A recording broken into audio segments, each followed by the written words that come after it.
আসসালামু আলাইকুম ভিয়াস, আশা করি সকলে ভালো আছেন। আজকে চলে আসলাম গ্রামে বেড়াইতে, আত্মীয় স্বজনের বাসায়।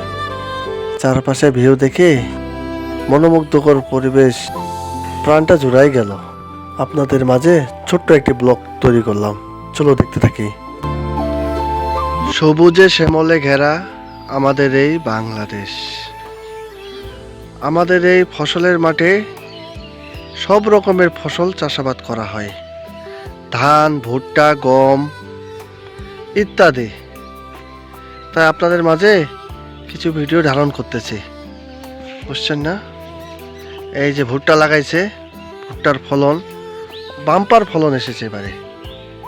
দেখছেন কি সুন্দর, একটা গাছে একটা থেকে দুইটা এরকম ধরেছে। যেটাতে একটা ফলন ধরেছে সেটা হলো অনেক ভালো, কারণ ওটার স্বাস্থ্য মজবুত, ফলন ভালো হয়। আর যেটা দুইটা, ওটা একটু কম হয় ফলনটা। অনেক সুন্দর লাগতেছে, দেখছেন? এই যে এগুলো হলো ভুট্টার গাছ। এই যে উপর থেকে নিচ পর্যন্ত আপনাদেরকে দেখাচ্ছি, দেখুন কি সুন্দর ভুট্টা ধরেছে। চারপাশে আপনাদেরকে ঘুরে ঘুরে দেখাই। এই যে কিছুদিন যাবৎ ঝড় বৃষ্টি হয়েছে আমাদের উত্তরবঙ্গে, ঠাকুরগাঁও জেলায়। এই যে অনেক ফসলের মাঠ এভাবে ভুট্টার গাছগুলো শুয়ে গেছে, দেখুন। কিছু কিছু কৃষকের মাথায় হাত, এই ভুট্টার গাছগুলো শুয়ে গেছে। এগুলো ফলন তেমন আসবে না, এগুলো কেটে কেটে গরুকে খাওয়াবে। এই যে আপনাদেরকে এই পাশে দেখাচ্ছি, এই যে ফাঁকা মাঠটা দেখতেছেন, এই ফাঁকা মাঠের মধ্যে আলু চাষাবাদ করা হয়েছিল। এই যে দেখছেন আলু, এখনো মাটিতে আলু পড়ে আছে। এই আলুগুলো তো এখন আর তোলা যাবে না আপাতত, বুঝছেন না? এই আলু তুলতে গেলে আলু বেশি দিন টিকবে না, আলু পচে যাবে। তাই এখন এই আলুগুলো আপাতত এই মাটির মধ্যেই শুকাবে, শুকার পরে এই আলুগুলো তোলা হবে। এগুলো কোল্ড স্টোরেও রাখা যাবে না, কোল্ড স্টোরে রাখতে গেলেও পচে যাবে। তাই ঘুরে ঘুরে আপনাদেরকে দেখাচ্ছি।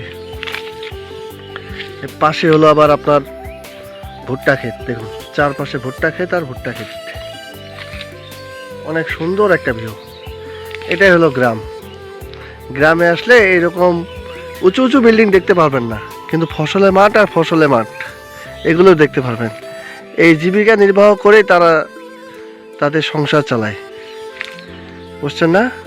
আর এই ফসল থেকে আমাদের সব রকমের খাবার তৈরি হয়, যা আমরা আমাদের চাহিদা মেটাই।